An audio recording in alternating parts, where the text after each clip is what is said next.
அதிமுக ஆட்சியில் அம்மா உணவகம் இருந்துச்சு. வயிறார சோறு சாப்பிட்டுட்டு கம்மி செலவில் சாப்பிட்டுக்கிட்டு இருந்தாங்க.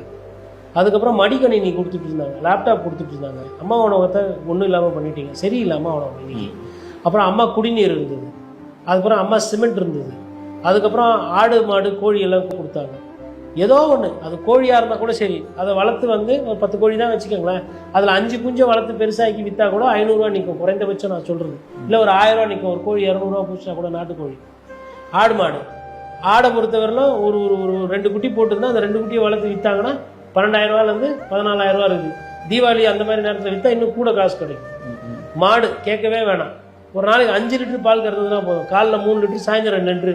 அந்த 5 லிட்டருனாமே குறைஞ்சது வந்து ஒரு நாளைக்கு வந்து ஒரு 200 ரூபா நின்றும் அந்த குடும்பத்துக்கு. அப்போ மைக்ரோ லெவலில் ஒரு சில திட்டங்கள்லாம் பண்ணி வைத்திருந்தது அதிமுக. ரேஷன் கடையில் காசு கொடுக்குறது, அந்த விஷயத்தை ஆரம்பிச்சது எடப்பாடி பழனிசாமி.